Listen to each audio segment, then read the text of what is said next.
Hello,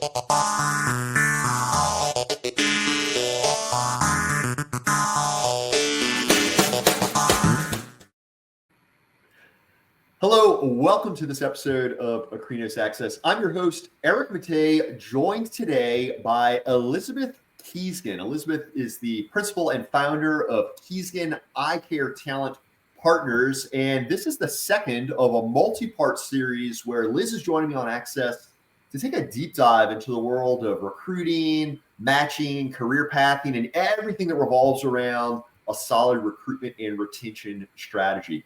In this episode, though, we are laser focused and speaking to all of you new grads out there. So in this episode, we're calling it Finding Your Dream Job as a New Optometry Graduate. So for starters, Elizabeth, welcome back to Akrinos Access. Thank you for having me. It's always a pleasure. Yeah, I'm really looking forward to this episode, considering the amazing opportunities that are out there for this up-and-coming generation of optometrists. So let's go ahead and get it all started by looking back to our first episode, just maybe restate exactly what we're referring to when we're talking about recruiting and kind of what this area encompasses. Absolutely. So recruiting as a whole involves matching the goals of the practice that's looking for a new optometrist with the goals of the optometrist and everything that entails. That could be everything from CV and interview coaching to working with the practice to see how much coverage they need, if they want to add a specialty to their practice, all of these things, and then finding the right candidate that fits those goals. A good relationship right up front with goal matching involved really increases the amount of retention of that doctor long term. So that is essentially what the process is in a nutshell. So then looking at this through the lens of the new doctor that's starting their career, I mean, what's kind of the significance of this whole process from their perspective? Yes. So as a new graduate, you're coming out of school, you've got so many opportunities, right? Or so many things that you could do. The very first thing as a new graduate that you want to think of is, what do you want in your practice? What do you want to do? Where do you want to go with your practice? And as a new grad, it could be anything. You could specialize. You could have done a residency, and that may affect the directions you want to go. You may have goals of owning your practice someday. You may have goals of paying off your student debt and then owning your practice someday, all these different options that you have. And there's a path for each option. So any goal that a new grad has, any aspiration that they have in their practice, there is a path to find and get to that goal. It's a matter of taking the right steps along the way. And some goals, like owning a multi-specialty, multi-practice locations, those kinds of things, that kind of opportunity might not be right off the bat, right? It might take a couple steps to get there, and that's okay. But it's outlining that goal and outlining the steps you need to get to that goal. And there are so many opportunities out there that, excuse me. Hang on a second, Eric. I'm sorry.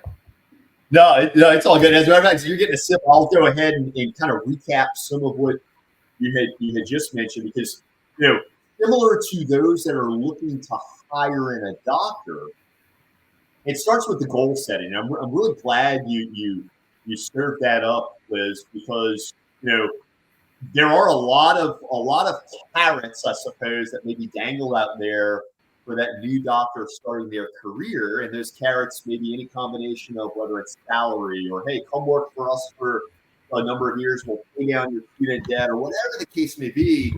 It's really important as a new doctor to be assertive and proactive in determining what exactly are your goals, right? Because to your point, Liz, and I think as this conversation unfolds and our viewers will come to see, there are truly now more than ever before, there are so many opportunities out there for optometrists. But as with all things in life, there are trade-offs, right? So where there's going to be the carrot and the benefit, there's also going to be some cost and perhaps some things that maybe you weren't aware of when you were signing on. So why don't we talk a little bit about then, charting that career path and finding that right opportunity, whether it's in a hospital system, in a corporate or private equity environment, or as you know, our world is all about private practice. Maybe you can speak a little bit about that, career pathing across the different modes of practice. Yes. As a new graduate, the process for finding a job in various different environments is roughly the same. You can go to different job boards, you can have different resources. Of course, I own and run a recruitment firm, so I would always recommend to work with a recruiter because then you have someone who knows the industry. They know, what is typical salary in this region. What is a good contract? What's a scary contract that you should avoid? Those types of things. Along the way, you're going to see, various postings and a lot of different job boards. I would say my recommendation would be to stay with the associations, stay with the really well-known boards. There are some out there that you may want to steer away from, but do your research too. Really understand what environment you want to go after, and then find that example through a job board or through a recruiter like myself, or through resources out there. There are so many in the optometry industry that can point you in the right direction of that opportunity. I would say though, as a new graduate, my little token here to you would be keep your mind open. Take a look at a bunch of different opportunities in different environments and make sure that that's really the track you want to be on. This is your opportunity to talk to a variety of different doctors who work in a variety of different settings and make sure that that's the one that's right for you. So there's a learning process too that goes along with this. And I just encourage all the new graduates to go through that learning process because, if you come out of school and you're like, yep, this is exactly what I want. And then you get there and I don't know that this was exactly what I wanted. I shouldn't have maybe done that. Or take a little more time to find that right job. Those are all things that I would recommend just to make sure that that first one is what you need it to be for you. And your first job's probably not going to be your forever job. It would be wonderful if it was, but it's probably not going to be, but it needs to be what you need it to be. Yeah, really, really powerful for you to state that because it ties us back to what I know you mentioned in episode 1, and now here in episode 2, you're touching on again, and that is it's all about goals.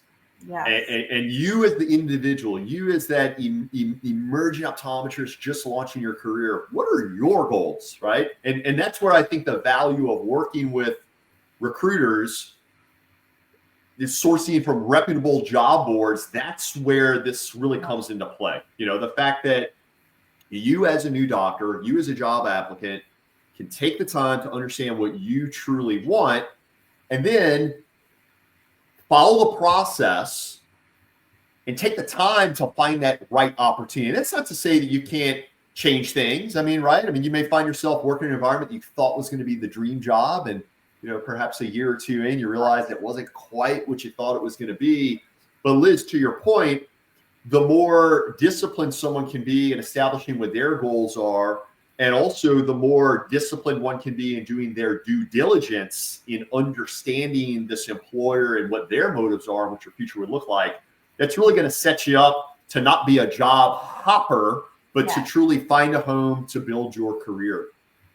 Liz, could you also speak to, I know something we were discussing recently, actually regarding some Akrinos clients that are looking for some doctors here, but something that we're deeply passionate about is not only finding the associate doctor, but finding the associate doctor that wants to be on a path to ownership. And that's something that's changed radically here in about the last 10 years as we've seen private equity come into the eye care space. Could you speak to that through the lens of the new optometrist? Because there are folks that are graduates that do want to be on that path. So maybe the first question is this: is there path to partnership as a brand new grad? Yes, of course. Absolutely. New graduates may be a little nervous or shy about thinking that there are opportunities out there where they can go into ownership right out of school, and you absolutely can. There are practices that do it a variety of different ways. Okay, so you could come in and buy a practice straight out of school. That's wonderful. I would say most students probably can't afford that right off the bat. So the more reality of that would be working for a practice for a couple of years, getting to really transition well into that practice. The patients get to know you, the staff gets to know you. You get into the swing of operations as an associate. For, I would say, average that I see is between 3 to 4 years is probably average, but somewhere in there. Working as an associate, and then you slide right, very smoothly into that ownership track. If that doctor is retiring or wants a partner or whatever the case may be. So there's absolutely tracks out there. There's practices looking for these individuals. I will say the one thing that usually holds graduates back is geography. They're set on, say, Chicago, Illinois. How many opportunities are available like this in Metro Chicago? I don't know. But how many are available half hour to an hour out of the city? Lots. Okay, so that's something to keep in mind too as a new graduate. Think about geography and being a little bit flexible about it, and you can get a really, really great opportunity with ownership and all of those things right out of school. Outstanding. Outstanding. And yeah. And by the way, to our viewers out there, that was totally not set up. We do have No, some questions kind no, of guiding, outlining the conversation. That was not set up. So that was an absolute sincere raising the roof from both Liz and I. But truly, and to build on that, Liz, I suppose the one thing I will throw out there um, for starters is that to be a new grad and immediately get into ownership and purchase a practice, 100% asset purchase, that is not going to happen for 99.9% of new grads. However, to find yourself in a situation where you can be in perhaps an owner finance path to partnership, that absolutely can happen, right? So once again, if you're a new doctor just getting on your feet and you really want to kind of find that forever home, find that buy-in opportunity, there are doctors out there now that are looking for that. Now, we'll have to get creative with structuring what that will look like, because the likelihood of you being able to go and secure financing for a total asset purchase fresh out of school is highly unlikely. It's extremely unlikely. However, finding a legacy practice that's looking for that next generation of independent owners to take over, a lot of opportunity to get creative with how these deals can be done, owner financing, and a myriad other ways. But it really all ties back to what I think, Liz, you hit the nail on the head, and that's the fact that it's about your goals.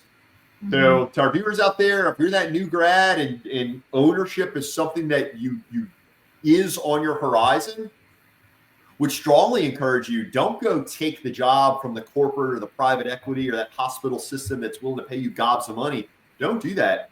Take the time to find that independent practice who's looking for that next generation to come in and take over the business. It will serve you extremely well down the road. As a matter of fact, we've got Akrinos clients that can speak to that have been the only practice they've ever worked in, and now they're becoming a partner in the business just a few years after graduation. So tremendously exciting. Liz, this has been a really great episode. You shared some really great insights regarding how new optometry graduates can find that dream job. But I would like to maybe just share some of the best practices out there. So our viewers out there that are new optometrists, job seekers, what are just some tips and best practices for them as they're taken to the labor market? Yes, absolutely. So first and foremost, be confident. Okay, you're graduating school, you've passed your boards, you've done everything you need to do, you are licensed in the state you want to practice. Good for you. Be confident in that. Own that, because you should. Okay, and in that confidence, you will find the right opportunity that is meant for you. Okay, so By being a little timid, you might say, oh, I don't know if I can do that. I don't know if I'm qualified to be an associate that works into an ownership track in the next couple of years. Well, I'm here to tell you, you are, okay? You're absolutely qualified. The boards, passing everything, your schooling has all proved that you can absolutely do it. So now it's just a matter of finding it, okay? And there are professionals out there like myself, or just doing your research on your own is fine. But there certainly are people and resources out there to help you find that right opportunity. So one is be confident. Number two, don't settle, okay? So you know your worth and don't settle.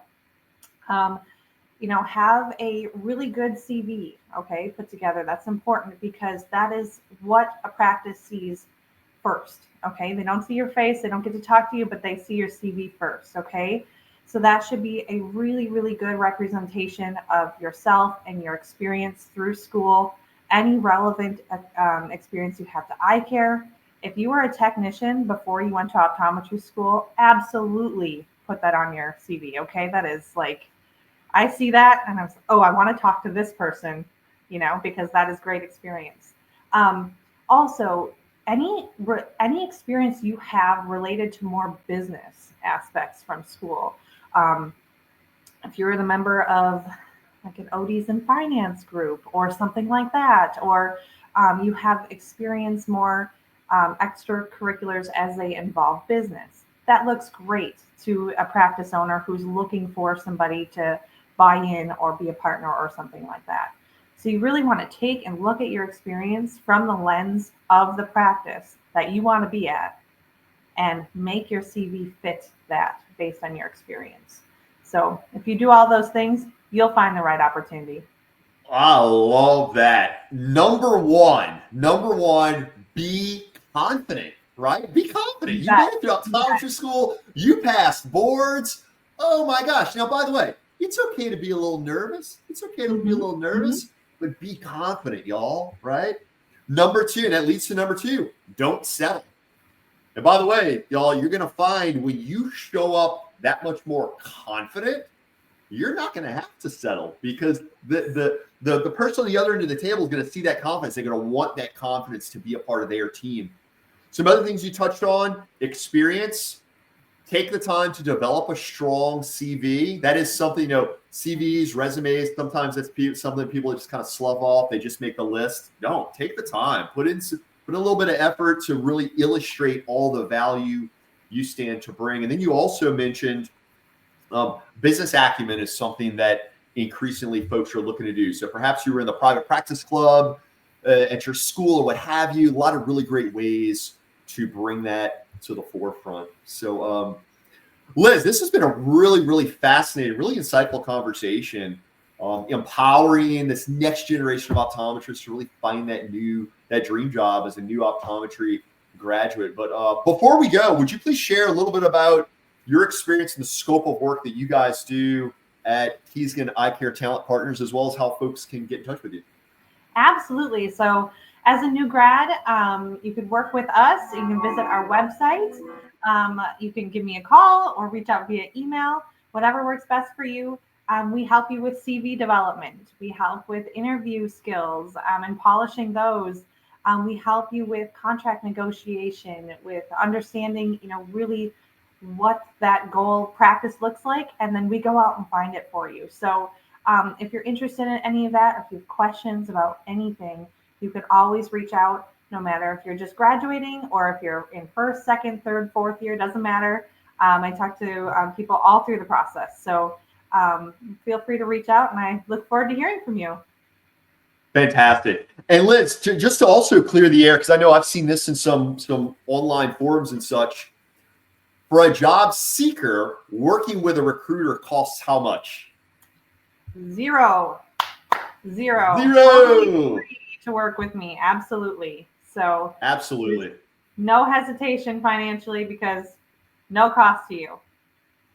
That's it, y'all. So look, if you're that new optometry grad looking to get on your feet in your career, looking to land that dream job, a lot of amazing resources out there. I highly encourage you to head on over to kiesgenetp.com, learn a bit more about the the scope of work over there. And if you want to connect with Liz directly, we've got her email address up there on the screen. So, y'all, I know this episode has been geared towards all of you new grads out there. As you are getting on your feet and launching your career, you do have aspirations to practice ownership. Head on over to akrinos.com, get some amazing solutions and advisory offerings that can help you achieve that milestone, no matter where it's going to be in your practice life cycle. So on behalf of all of us here at Akrinos, thank you all for tuning in to this episode of Access. And Elizabeth Kiesgen, thank you so much for joining us on this very informative episode of Access. Thanks for having me.